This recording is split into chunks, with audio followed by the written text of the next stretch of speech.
The film begins in a village where we see a man.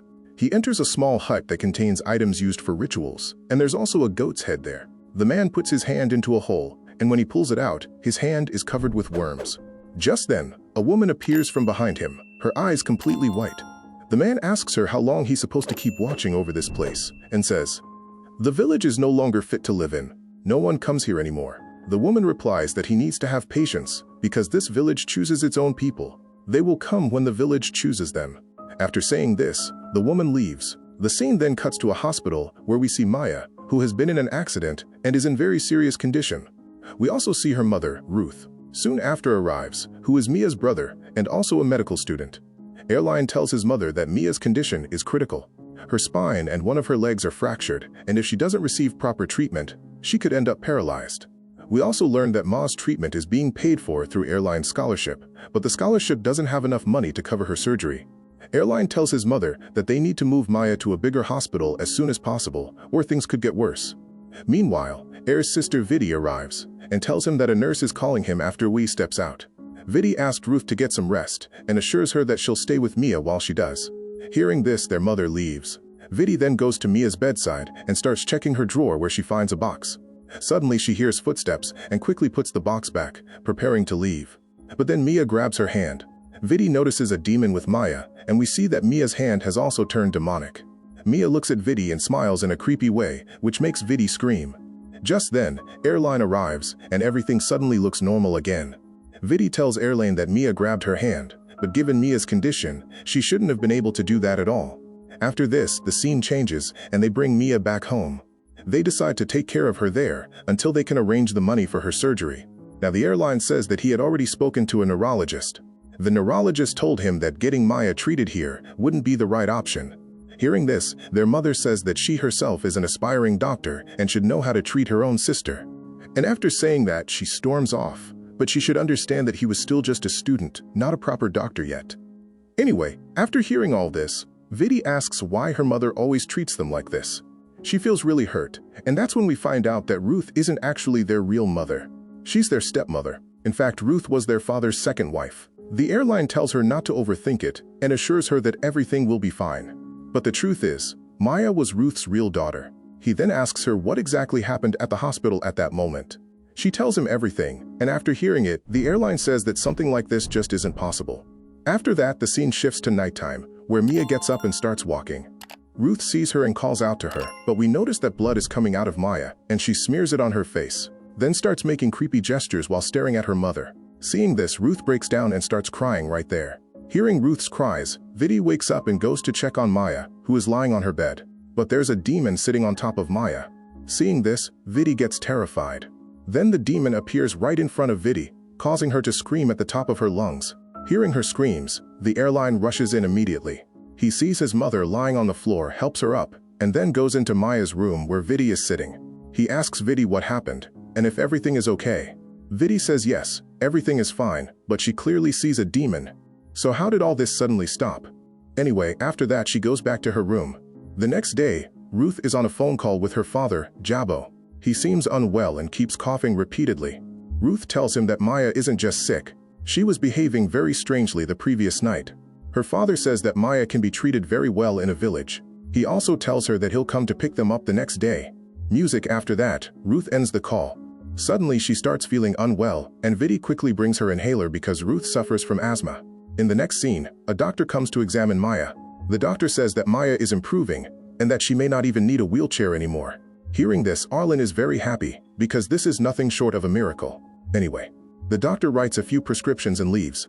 In the next scene, Arlen is sitting alone when Ruth arrives, and says that they need to take Maya to the village.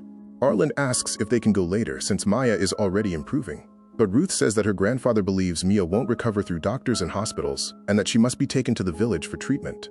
Arlen responds that they live in modern times, and shouldn't believe in such things. Ruth then tells Arlen that he has to listen to her, and after saying that she leaves. After that, Vidi comes in carrying some belongings that were in the hospital. Arlen says those things don't belong to them, but Vidi replies that they were kept in Maya's drawer, which is why she brought them. As they go through the items, they take out a black box, and inside it is a statue. Seeing it, Vidi gets scared because it looks exactly like the same demon she saw in the hospital. Suddenly, the statue flies out of Arlen's hand and shoots outside. Right after that, both of them hear Mia's voice. They try to go outside, but the door shuts on its own. Meanwhile, Ruth goes into Mia's room and sees Mia standing there. Mia starts making strange noises again and asks Ruth if she's scared. Seeing all this, Ruth is completely terrified. Then, Mia picks up a pair of scissors and starts cutting the plaster off her leg. After that, she attacks Ruth. Just then, Arlen rushes in and hits Mia on the head with a guitar, knocking her unconscious. At that moment, they finally realize that they have no choice but to take Maya to the village. The next day, Jabo comes to pick them up. All four of them leave with Jabo for his village, and we find out that this is the same sacred village shown at the beginning. And it turns out the saying was true, that this land chooses its own people. Well, there we also see the man whom we saw performing a ritual at the beginning of the movie. His name is Johar. After that, they meet Ruth's mother. At night, Granny cooks food for everyone and explains that the village had almost become completely empty. It even started being called a dead village, and the reason behind this was a plague that had spread there. In fact, a very deadly plague had broken out, killing many people, while some left the village to seek treatment elsewhere. Because of this, the village became deserted. While they're there, they notice some photographs of people hanging on the wall. Looking at them, Erlen says these must be pictures of the people who used to live there. But Vidi feels like she has seen them somewhere before. She says that when they arrived in the village, she saw all of these people except for that old man. Just then, Vidi hears her mother calling her, and Ruth asks her to take food to Maya. Vidi goes to give food to her sister, who was staying in another house. After that, Erlen tells his mother that he won't be able to stay there for long because he has practice. Since the topic of hospitals comes up, Granny tells him that doctors are useless there, and that none of the villagers trust them. Some doctors had come before, but they mysteriously disappeared. The plague that came to the village eventually went away on its own, as if the sacred land itself drove it away. Only a few people stayed behind, those who were loyal to their land. She says the sacred things protect their family. On the other hand, we see Vidi walking, when she suddenly starts hearing voices, as if someone is calling out to her. Hearing this, she gets really scared. Trembling, she goes inside the house and places the tiffin there. Just then, the wardrobe door suddenly opens on its own. Vidi walks closer and looks inside, where the same black box is kept. She picks it up and starts calling out to Erlen. But at that moment, two demonic hands pull her into the wardrobe and she starts screaming. Hearing her screams, Erlen rushes there. But he doesn't find Biddy. Instead, he sees Maya standing on her feet, perfectly fine, slowly walking toward him. When the airline worker sees her, he realizes that something is seriously wrong with Maya. At that moment, instead of Maya, he starts seeing that same demon. Here, the airline worker picks up a shovel to kill her. But just then, Jabo arrives and stops him, slapping him because he was about to attack his own sister. Now Maya also starts crying, pretending to be helpless. Maybe all of this was being made to happen by that same demon. Her grandma tells him to leave the place the very next day and to take his sister Widdy with him as well. But the shocking part was that she wasn't even there anymore. She had gone missing. Now the airline worker says that this isn't Maya but the devil. Hearing this, Jabo starts yelling at him even more. Jabo then tells him to leave the place. The airline worker replies that he'll leave only after he finds his sister. The next day, we see Maya being brought to Bahang. Bajang is the same white-eyed woman we saw at the beginning, and she is the village shaman. She starts performing a ritual on Maya and prays to the Lord of the sacred land. But the way she performs the ritual is extremely creepy. On the other hand, the airline worker keeps that black box with him and continues searching for Widdy. That's when he spots Johar. Johar approaches him and asks why he didn't take part in the sacred land ritual. But the airline worker says he's searching for his sister who has gone missing. Johar notices the same black box in his hands and says that he knows where his sister is. After that, he starts taking him along with him. And now the scene shifts to night, where we see Bai Zhang cutting a rooster and drinking its blood. She once again tells the Lord of the sacred land that she is offering him souls. Those who are alive will be killed, and those who are dead will be brought back to life. Here we finally see the Lord of the sacred land, who turns out to be none other than the same demon that was with Maya. On the other side, Johar asks the airline worker where he found this box. He tells him that it was originally in the hospital where Maya was being treated. The airline worker then asks what exactly is inside the box. Johar replies that it contains a genlot. He explains that a genlot is sent to follow someone. Here Zhang Lo refers to a creature from Indonesia, a small humanoid-like being. Now coming back to the movie, Johar says that his sister is being followed. He explains that in Bekendong village, Genlo is very well known, and if someone is being followed by a Jengat, it means their soul has already been chosen for a sacrifice, And by sacrifice he means for some lord or deity, doesn't understand any of this at first. Then Johar explains that the person who sends Janglao always has a motive behind it. When a Janglet follows someone, that person is destined to die. And when the victim is killed, the person who sent the Janglao gains more years into their life. Also adds one more thing. The Janglao is only active at night, so it was obvious someone had sent it to cause Maya's death in order to extend their own lifespan. After talking to Johar, Aylin leaves to search for his sister Witty. Meanwhile, we see Witty trapped inside the same cage that's in the sacred hut. The demon comes closer to her, and Witty starts screaming, but at the right moment Erlin arrives and breaks the cage. He then takes his sister away from there. On the other side, we see Ruth asking her father, Jabo, why her daughter Maya isn't getting better.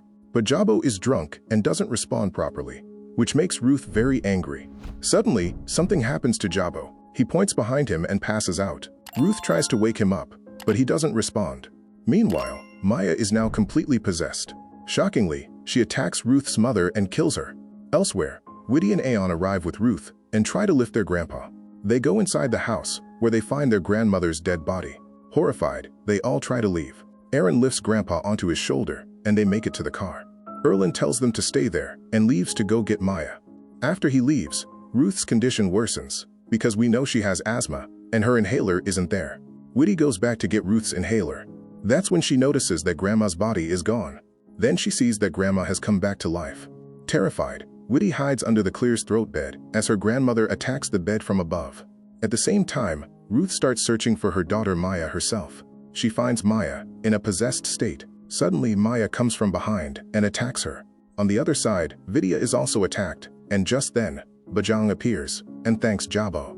This is where the movie's real secrets are revealed. So in reality, Jabo had called his granddaughter there for a reason, and that reason was sacrificed.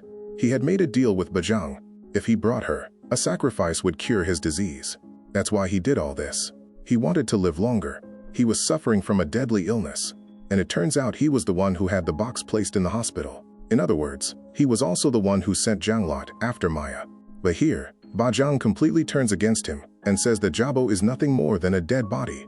In fact, Bajang wanted to kill Jabo, and she explained why. The disease that spread through the village and turned it into a ghost town was actually caused by Jabo himself. He had poisoned the village's main water source so that everyone would die. He sacrificed those people believing it would cure his illness because he had heart problems and desperately wanted to live longer. Bajang never wanted the village to be abandoned like this. Now some of you might wonder, if Jabo had already made sacrifices, why wasn't he cured? The reason is that Bajang never allowed his sacrifice to be fulfilled. Instead, she played a trick. She deceived Jabo and had his family brought there. Jabo was wrong, no doubt, but Bajing was even worse. In reality, Bajing wanted Jabo and his entire family to be sacrificed so that the people who had died in the village could come back to life. Baha less than Unk, greater than S own family members, were among those dead. And this would all happen because of the demon Janglo. The more souls that are offered, the more people would return to life. That's why Bajang keeps repeating during her ritual that the living will die and the dead will come back to life. Now Bajang attacks Jabo with the help of Maya. Arlon sees all of this happening, but before he can do anything, Jar starts pulling him away. Johar explains that Bajang sacrifices anyone who comes into the village in exchange for life. She keeps bringing her old people back to life. Johar also tells Arlon that he still has a chance to save his sister. This is when we realize that Johar is actually a good person, but he's trapped in this village because of Baang. One more thing is revealed. Ba can also control the spirits of the villagers. So he explains that if the airline wants to save everyone, the hut must be destroyed. After that, Erlon sets out to do exactly that. But along the way, he realizes that his sister Witty is also missing. So he goes off to search for her.